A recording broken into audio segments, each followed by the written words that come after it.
Today we are going to read about Beauty and the Beast. Once upon a time there lived a very rich merchant. He had three daughters that were all pretty, but the youngest was the most kind, gentle soul and the most beautiful. On the contrary, her sisters did not conduct themselves in the same manner. They were quite prideful and selfish. They didn't befriend anyone who wasn't considered important or didn't have money. Beauty, on the other hand, was very friendly and enjoyed everyone's company. One evening, the merchant came home with the burden of telling his family about his great misfortune. He had lost his wealth when something went wrong with his ships and cargo. Their family would lose all the luxuries they grew accustomed to, and they would have to move into a small cottage in the country. The two oldest daughters were extremely upset at the thought of this change, but Beauty looked forward to the move and living in the country. Beauty was a great help to her father. She worked hard to keep house and do the chores that needed to be done. The two older sisters did not adjust as well and sat around sulking and being miserable in their new life. Then, one morning, their father received a letter with great news. One of his ships lost at sea had been found. The merchant was hopeful in recovering his fortune, so he decided to take a journey to meet the ship at port. Hoping to bring his daughters back some gifts, he asked if there was anything he could bring home to them. The sisters made a list of the things they had given up when their father lost his wealth, but all Beauty asked for was a rose. When the merchant reached the port, he found the riches which he had hoped to be waiting for him, spoiled and worthless. So he had no other choice but to return home even poorer than when he started his journey. The journey home was a long one. The merchant did not have any money for food or lodging. As he pushed on through the cold rain and darkness of the night, he became lost on his trail.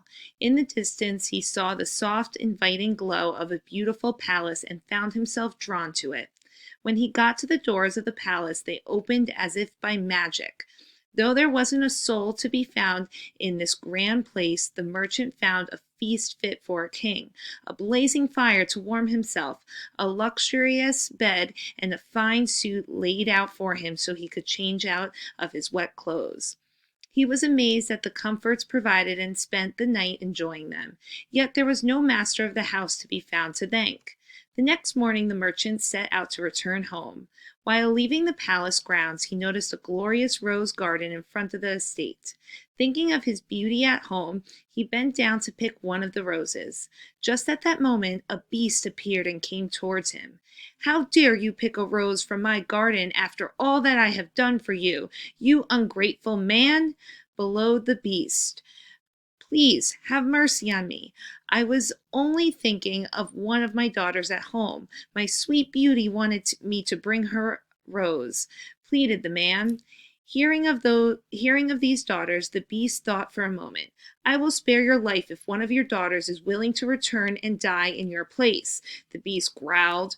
"But if none of them are willing to come back, you must promise to return in 3 months," he continued. The merchant had no intentions of having any of his daughters take his place, but was grateful for the opportunity to return home to say his goodbyes. When the merchant finally made it home, he gave the rose to Beauty and told his daughters all that had happened to him on his journey home and of the beast. All three daughters cried at the thought of losing their father. Beauty insisted that she return to the beast so that her father's life be spared, but her father would not hear of it. After much convincing from Beauty, he sadly agreed to her wishes. After 3 months had passed, Beauty and her father set out for the beast's palace. There they were met by the Beauty Beauty did not know what to expect, and when the beast approached her and introduced himself, she trembled in fear at his appearance and the sound of his deep, rough voice. But Beauty kept her wits about her and was polite. The beast then asked her father to say their farewell and leave at once. A tearful father and daughter hugged each other goodbye, but before the merchant left out the door, the beast presented to him a chest of jewels and coins. "I wish for you to not leave empty-handed," the beast explained. "This should surely restore your wealth." And so it wasn't long before Beauty began to explore her new home. It became clear to her that she wasn't in any danger. In fact, the Beast was very polite, generous, and kind to her. At night, Beauty would visit with the Beast and even dine with him. And through their conversations, she began to know him and even delight in his company. The Beast was fond of Beauty and would ask her at the end of each night if she would marry him. It broke Beauty's heart to say no to his proposal, for she cared deeply for the Beast and knew it hurt him when she refused. However, she didn't feel she loved him enough to take him as her husband, and she wanted to be honest with the Beast and true to her heart. Though their friendship continued to grow, she longed to see her father and wondered about him often. Knowing this, the Beast gave Beauty a mirror so that she could see her father through it and find comfort in knowing how he was doing. One day, while looking in the mirror, Beauty saw that her father had fallen ill. Beauty wanted to go to his side and help him, so she asked the Beast if she could return to her father's house to tend to him in his time of need. At first, the Beast was angry and refused to let her go, but then he reconsidered. "I will let you go and tend to your father, but you have to promise me you will return. If you don't return in 7 days' time, I will surely die." Beauty did not want harm to come to the Beast, for he was dear to her. So she promised the Beast she would return. The Beast explained to her that if she wished to return, all she had to do was place her ring on the table next to her bed at night, and in the morning she would awaken back in the Beast's palace. The next morning, Beauty awoke in her father's house. He was overjoyed to see her, and she tended to his needs and nursed him back to health. During her stay, her sisters became jealous of all the things Beauty had shared with them about her life with the Beast. She also shared with them about her promise to return to the Beast and how he would die if she didn't. The sisters did not understand her fondness for such a horrific beast.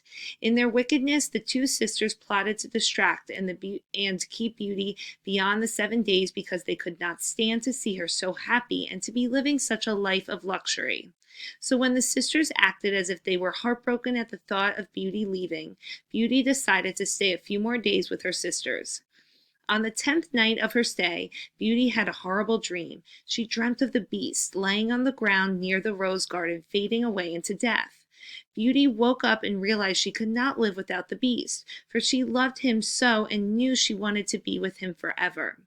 She quickly took off her ring and placed it on the table next to her bed. As soon as she woke up the next morning, she found herself back in the Beast's palace in her bed. She arose and ran swiftly to the place she had seen in her dream, and there the Beast was, on the ground. When the Beast opened his eyes, he said to her weakly, "You have forgotten your promise, and without you I cannot live any longer."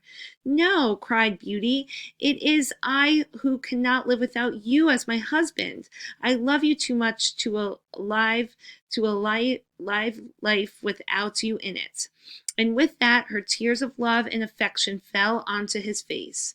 Her words, spoken truly from her heart, broke the spell that had been placed on the Beast, and he transformed into his true prince self.